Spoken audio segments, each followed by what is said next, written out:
Já me perdi, tentando me encontrar. Já fui embora, querendo nem voltar. Penso duas vezes antes de falar, porque a vida é louca, mano, a vida é louca. Sempre fiquei quieta, agora vou falar. Se você tem boca, aprende a usar. Sei do meu valor e a cotação é dólar, porque a vida é louca, mano, a vida é louca.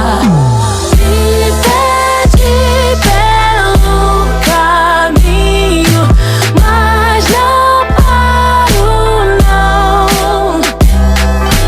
Já chorei mares e rios, mas não afogo, não. E deixo a minha fé guiar. Sei que um dia chego lá, porque Deus me fez assim, dona de mim. Mais uma vez aqui no sofá do Renildo Ferraz. Hoje a gente vai receber um amigo nosso, um pioneiro. Ele é professor do município e também do estado, é psicopedagogo e foi secretário da Educação no governo Pereira e também no governo Geraldo Messias. A gente vai abordar hoje, falar de um assunto muito interessante e importante, que é a causa da depressão em criança e adolescente. Por que essa causa de depressão em criança e adolescente, né?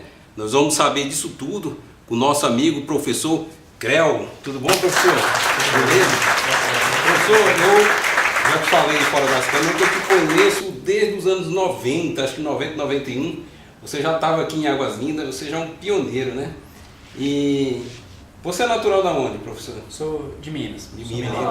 Conheceu Águas Lindas nos anos 90? Ou você só veio passear naquela época? Não. Desde 1994 que a minha mãe já veio para cá. Certo. E aí eu vim também. Aí a partir desse momento eu comecei a lecionar. E aí fui tomando gosto, trabalhei em 95, 96 e 97 como contrato, quando aqui ainda era município de Santo Antônio. Eu trabalhava de contrato. Aí logo depois, quando a gente conseguiu trabalhar na emancipação, que eu também trabalhei no projeto junto com o primeiro prefeito. A sua irmã também era professora, foi na mesma situação sua. A Cleonice ainda é mais antiga do que eu ainda. Vocês não são gêmeos não, né? Não. Só o nome que é um pouco parecido. É, só os nomes que parecem. E aí, depois dessa época, eu fiz o concurso do município, passei e comecei a trabalhar como professor efetivo. Já estou com 23 anos de carreira aí nas escolas municipais. Está perto de aposentar. Já, daqui 7 anos eu aposento. E nesse meio termo, eu tive a oportunidade de atingir o mais alto patamar que um professor do município pode atingir, né? Que é o de ser secretário municipal de educação. E deixar o legado que a gente deixou para os nossos servidores. Coisas que eu desenvolvi naquela época, hoje eu estou colhendo. Que foi que bom, né? A primeira jornada ampliada, quem teve o projeto de implantar aqui, desde a época do governo do Pereira, foi eu, o Ronaldo e alguns outros colegas que trabalhavam lá, o Carlos Renato. E nós implantamos a jornada ampliada e na época a gente não usufruía disso, que a gente não estava em sala de aula, mas hoje eu me beneficio disso. Então, nesse período que eu estive à frente da secretaria, foi muito vantajoso para mim, porque eu consegui adquirir experiências do trabalho além da sala de aula. Né? Eu consegui pensar como que é realmente um gestor. Um gestor, né? Toda aquela... Porque você está do lado de cá, você passa por uma situação. Aí você comandar aquelas pessoas já é diferente. Talvez seja um dos fatores principais dos nossos gestores hoje que deveriam estar na educação, são as pessoas que já vivenciaram os dois lados. Porque aí interessante isso aí. Ele vai estar pensando do outro lado, né? Muito ele bem. fala, poxa, quando eu estiver em sala de aula, eu vou estar beneficiando disso. Então ele busca até algumas melhorias. Diferente de você trazer uma pessoa que às vezes não é do município, que não vai deixar nenhum legado aqui pra gente. Aí só castigo. Falar nisso, eu quero mandar um abraço pro professor Ronaldo, né? Quero que ele esteja no sofá aqui, viu? Professor, então é muito importante, foi importante você falar isso aí, de ver os dois lados, né? Do professor na sala de aula e o professor sendo gestor, né, da secretária de educação, né? Eu acho que as oportunidades tinham que dar realmente para professores, né? Sentir esses dois lados, e eu acredito que é tratar com mais afinco, mais amor, né? No meu modo de pensar é isso, né, Renildo? Porque ainda mais quando a pessoa é da cidade. Porque aí ele sabe quais são os problemas que existem nas escolas e ele consegue tratar ele assim com mais humanidade. Quando você pega uma pessoa que só vem aqui para poder trabalhar e depois ele vai embora, ele chegar em casa que ele deitar a cabeça no travesseiro, ele está pouco se lembrando dos problemas que Você mora no setor 2, né? Eu moro no Jardim Paraíso. Jardim Paraíso, né? Mas já morei no setor 2 muito tempo. A minha família toda é pioneira aqui de Águas Lindas, né? Minhas irmãs são professoras, a Cleonice e a Raquel, que são professoras no município há muito tempo. Inclusive a Cleonice já se aposentou do município. Né? A Raquel também já está próximo de se aposentar. A minha outra irmã também trabalha no colégio como merendeira. Então todos nós somos uma família assim, ligadas à educação. Até os meus parentes de Minas, a maioria deles são professores. Você também dá aula no estado, né? É. À noite, como é que é? Lá, aqui hoje, infelizmente, em Águas Lindas, ainda existe aquele chamado turno da fome. Isso que eu te perguntar, o turno da fome. Aí a escola que eu trabalho, ela é uma escola que funciona o município até às 15 horas. Aí das 15 às 19 funciona o estado. Qual é a escola? Eu trabalho no Senador Emival. Fica onde? Fica no Jardim Paraíso. E aí após as 15 horas, lá é um anexo do Colégio Princesa Diana. Ah, tá. Então você pega aí eu já começo a trabalhar e à noite você descansa, né? À noite eu fico em casa cuidando da minha filha, enquanto a minha esposa vai para a faculdade. Professor, então vamos entrar num assunto sobre depressão. A gente pensa assim, né, que depressão é mais uma pessoa mais velha, porque teve um passado que não foi... alguma coisa errada no passado, tem uma frustração... Aí quando chega a certa idade fica pensando o que deu errado e isso aí causa depressão. Mas a gente está vendo que tem adolescente e criança também tendo depressão, né? Recentemente teve ali em Santa Lúcia uma menina que se enforcou, né? Em outras situações também, eu tenho uma filha de uma amiga minha, a menina está com 13 anos e está com depressão. Você acha que essa questão de depressão é as redes sociais, a internet hoje que está sendo esse problema, essa doença do século? As pessoas costumam nomear erroneamente o termo da depressão, né?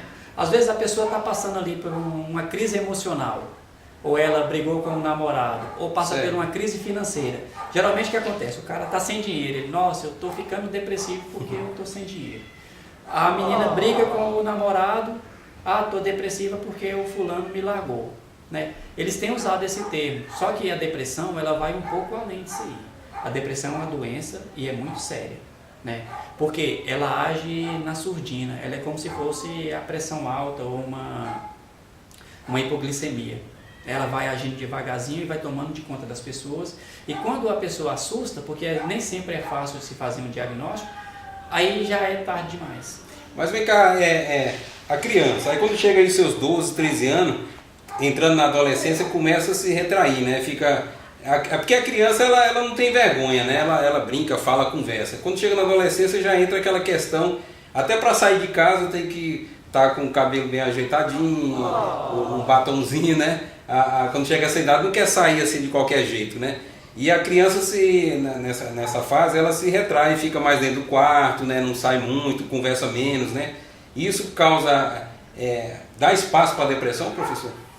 Eu vou explanar um pouquinho antes da fase da adolescência e pegar primeiro a infância, que aí eu vou chegar na adolescência, porque às vezes no adulto é mais fácil de você determinar se ele está ou não com depressão, porque mesmo ele não querendo, ele desenvolve sintomas assim que são perceptíveis de que alguma coisa não está bem. Agora a criança não, ela não consegue expressar esse sentimento. A criança, por exemplo, que de acordo com o nosso Estatuto da Criança e do Adolescente engloba da idade de 0 até 11 anos, que é a parte da infância, ela se retrai um pouco. Uma das maneiras de você perceber que a criança está tendo algum problema é você observar, porque a criança em si, ela é curiosa e muito ativa. Então você percebeu que a criança nessa fase aí de 2, 3, 4 anos, ela começou a ficar parada demais, tem alguma coisa errada. Tem alguma coisa errada. Né? Aí você pode passar a observar, porque também não é porque desenvolve um sintoma que a criança também está com depressão. Né? A depressão são uma série de sintomas, e lembrando que só quem pode fazer um diagnóstico de depressão é um médico. O nosso papel como educador e como pai é perceber os sintomas, Com isso, você relatar ao seu médico e facilitar o diagnóstico. Então, quando você vê que a criança está ficando muito quieta, muito retraída, você pode perceber que tem alguma coisa errada. Alimentação, assim, não quer comer, né? Eu estava lendo um artigo que diz que não sente nem graça, né? Algumas coisas que seria engraçada ali, ela não tem aquele ânimo, né? Pode acontecer os dois fatores, né? Ela tanto pode ter a perda de apetite, como também pode querer comer em demasia, né? E um dos principais fatores que dá para a gente diagnosticar também é quando a criança começa a sentir falta de interesse pelas coisas que antes eram prazerosas, né? A criança gosta muito de brincar. De uma hora para outra ela deixa de gostar de brincar, deixa de ser sociável. Então tem alguma coisa errada. E um outro fator interessante é a criança, quando ela está começando a ficar depressiva, o sono dela é interrompido várias vezes com pesadelos e choro. A criança chora assim, mas não é aquele choro com, tipo, eu queria continuar brincando. É aquele choro assim que a gente percebe a diferença. Eu vou dar um exemplo aqui, só a título de você entender. Quando a gente tem um cachorro em casa, por exemplo, e o cachorro está latindo para um gato, a gente nem se preocupa à noite, porque sabe o estilo do latido do cachorro. Agora, quando alguém tenta entrar na nossa casa, a gente percebe que o latido do cachorro é diferente. O choro da criança é desse jeito. Você percebe quando o choro da criança é um choro de manha, ou quando o choro é aquele choro angustiado. Agora, tem um porém, a criança ela não consegue externar esse sentimento, ela não sabe o que é angústia, ela não sabe o que é depressão, ela não sabe o que é ansiedade. Então, o que a criança faz? Ela pega esses sintomas emocionais e canaliza ele para sintomas físicos. Aí ela começa a reclamar, dizer que está com a barriga doendo demais, ela começa a dizer que está com muita dor de cabeça, mesmo sem estar. Mas ela tenta transformar aquela ansiedade, aquela angústia que ela sente em sintomas de dores. E aí cabe aos pais perceberem isso e ver, realmente tem alguma coisa errada. É por isso que os pais têm que ficar atentos. Um dos fatores que pode desencadear a depressão são fatores genéticos. Quando tem na família alguém com histórico depressivo, é fácil da criança desenvolver também a depressão, né? Fatores hormonais, principalmente nas meninas, quando ela começa a ter mudanças no corpo, e aí às vezes ela não se aceita, e aí ela começa a desenvolver quadros depressivos, porque ela se acha que está fora dos padrões que são impostos pela sociedade. Né? Tem os comentários nas redes sociais, né, que nem o senhor falou, né, que não fala na cara, mas nas redes sociais às vezes faz uma chacota ali, um bullying. O cyberbullying, né? O bullying hoje é um dos fatores que pode contribuir. Eu não vou dizer que ele seja um fator que inicie uma depressão, mas ele pode contribuir para agravar um quadro depressivo. Porque às vezes a pessoa não vai com a sua cara, ela não tem coragem de chegar em ti e falar isso pessoalmente. Aí você posta uma foto, a pessoa vai lá, faz um comentário maldoso. Aí a gente tem que lembrar que agora isso é crime, né? É crime. A pessoa ficar tirando chacota com o outro. Professor, e no caso tem uma adolescente, filha de um amigo meu, que ela está com 17 anos agora, né? De repente ela, uma menina cristã, ia para a igreja e tal, né? Acompanhar a família, de repente ela, assim, num linguajar, endoidou, né? Quer sair, quer descobrir as coisas e diz que os pais estão chatos e não sei o que, sabe? Chegou até a fugir de casa, né? Fugiu de casa e agora já retornou. Isso também tem alguma coisa a ver com depressão ou já é outro caminho aí? Não, eu acho que aí já é uma outra questão, porque às vezes as pessoas que são criadas assim, em lares evangélicos, né? Eles são de certa forma privados de algumas coisas que o mundo oferece. E às vezes é muito mais prazeroso para a criança fazer aquilo que é proibido, aquilo que não se deve fazer. E aí, não tem como a gente pegar uma pessoa que é criada num lar evangélico e colocar ela rodeada só de pessoas que comungam do mesmo pensamento. E aí, o fato dela estar junto de outras crianças que pensam de maneira diferente, que fazem coisas diferentes, às vezes tem família que é tão tradicional que não deixa o filho nem jogar bola na rua.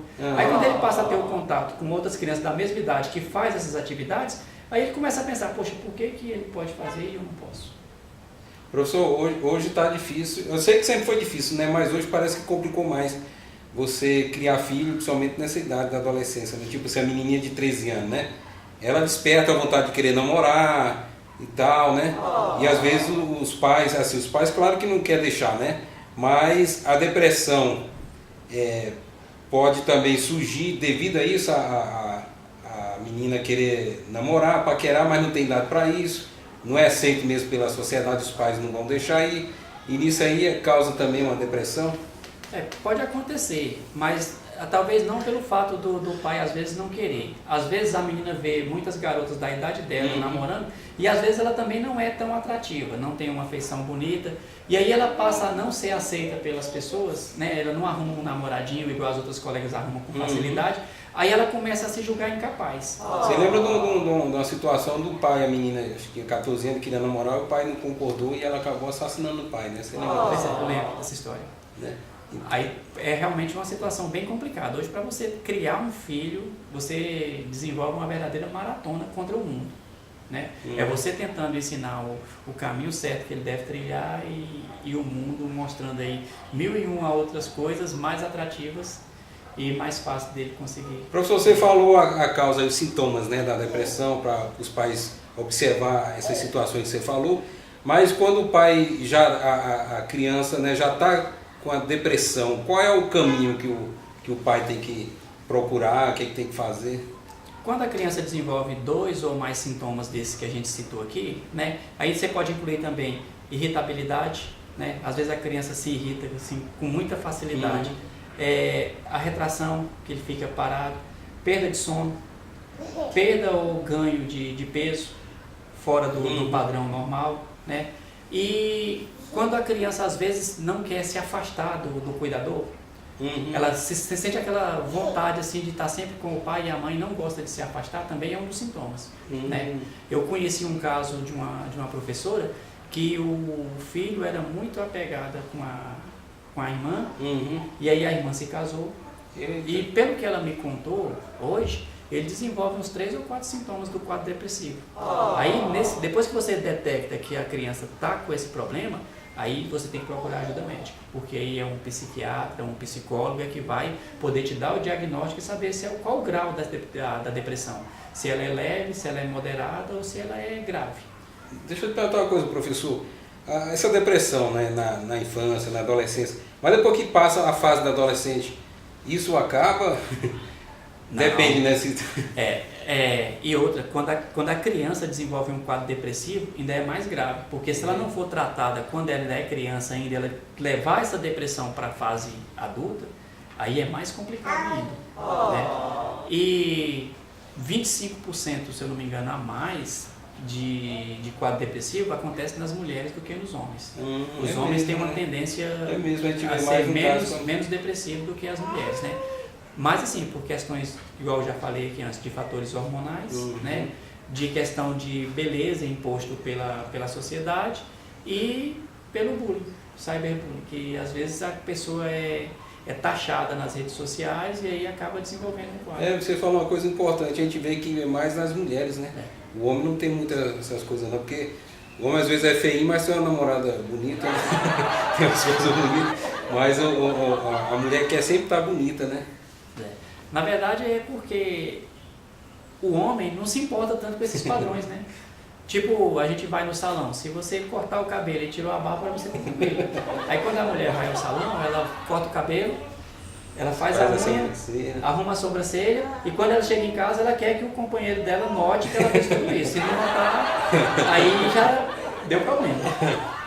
O professor está falando isso aí, olhando para a esposa dele que ela está vendo. Professor, você quer... O tempo nosso é curto, professor. Você quer aproveitar esse final para dar um recado aí para a juventude, né, as crianças, adolescentes, né, como educador? O meu recado para vocês que são jovens e para os pais também que estão nos assistindo é que vocês passem a prestar mais atenção no filho. Porque se vocês não cuidarem das crianças, a gente vai encontrar alguém na rua que vai querer tomar esse cuidado. Porque a depressão em si, ela pode levar também a outros fatores que complicam a vida da pessoa, que no caso o uso de drogas, o uso do álcool, né, porque causa um bem-estar momentâneo na pessoa depressiva. E aí ela acaba querendo consumir cada vez mais e mais para poder se sentir bem. E o caso até de prostituição também, que a adolescente, criança. É uma consequência, né? Porque a pessoa vai precisar de dinheiro. Como que ela vai conseguir o dinheiro? Se às vezes não tem algum objeto em casa que possa ser vendido. E aí pode acontecer de ter uma pessoa que se aproveite da situação e faça, que produza um abuso ou bote a pessoa para ser explorada sexualmente, né? Então são coisas que a gente deve observar. Até eu já vi casos de pessoas depressivas que fazem automutilação. Professor, você tem 3 filhos, né? Então você já passou por essas fases da adolescência, né? Agora você tem um jovem, né? Qual a idade do seu menino? Eu tenho 3 filhos. Eu tenho uma bebezinha de 11 meses, faz 1 ano agora, nesse próximo mês. É a bebezinha que está aqui assistindo o pai dando entrevista aqui, ó. Eu tenho um filho de 11, eu tenho um filho de 19 anos que vai para o exército agora, e eu tenho uma filha de 22 anos que está quase se formando em educação física. Olha só. E eu sei o quanto é difícil, às vezes eu tenho pecado em alguns momentos de não ter dado a atenção merecida, mas Deus foi bondoso comigo e não deixou que nenhum dos meus filhos tivesse esse mal, né, que afeta tantas crianças aí. Mas aos pais que estão nos vendo, preste atenção nos seus filhos, gente, pelo amor de Deus, e não deixe que o mundo venha cuidar deles por vocês, né? Dê atenção. Ele chegou em casa da escola e quer mostrar o material, quer mostrar o caderno para vocês. Faça com que eles se sintam pessoas importantes, porque isso aí faz com que ele espante a oportunidade da depressão se alojar nele, né? Porque o quadro depressivo se dá quando a criança se sente inútil, incapaz, que ela se sente assim uma pessoa mais desprezível do mundo. É verdade. Né, menininha? Então tá, professor. Obrigado aqui, viu? Eu te agradeço a oportunidade. Eu quero que você venha em outra situação que a gente vai falar o que o pessoal também gosta de ouvir sobre política, sobre você é um pioneiro aqui, você acompanhou todo esse processo dos prefeitos, né? Do primeiro até o último, né? A gente conversar sobre isso, né? E eu não sei se você tem intenção também de entrar na política, né? A gente está fazendo algumas análises aí, né? E dependendo da opinião popular, a gente pode até pleitear alguma coisa. Mas agora eu quero te trazer em outra ocasião aqui, viu, pessoal, para ele tirar o chapéu. Como você é pioneiro e conhece aqui, aí você não pode ficar fora do chapéu, né? Colocar o chapéu todo mundo aí e ver qual é o seu comentário sobre o pessoal, né, que está o nome do chapéu. Um outro recado que eu quero deixar aos pais aí, para vocês não confundirem às vezes a questão da depressão com a tristeza, viu, gente? Porque a depressão, ela é um fator que provoca uma tristeza intensa, mas é uma tristeza sem justificativa. Porque a tristeza em si, vamos supor, a pessoa perdeu um ente querido. É normal ela ficar triste, né? Só que ela vai ficar triste por um determinado período. Agora, quando ele está no quadro depressivo, não. Essa tristeza ela não tem um motivo aparente e não tem fim. Ela dura 14 dias direto assim e mais intensa geralmente no período da manhã. Professor, então depressão não é frescura, né? Depressão não é charme, não é chamando atenção. A depressão ela não pode ser encarada como frescura e nem como charme. Muita gente hoje acredita nisso, né? Vê uma pessoa falar, eu estou com quadro depressivo. Ela fala, isso é frescura, porque eu não pego depressão. Só que é uma doença, é grave, muito séria e precisa de ajuda médica, né? Diagnóstico caseiro e remédio caseiro também não vai resolver um quadro de depressão. Tem que ter ajuda médica, psiquiátrica, psicológica, né? Tem que ter uma intervenção da medicina, até com antidepressivos, para que a pessoa realmente possa se ver livre desse quadro. Muito bem. Professor, obrigado, viu?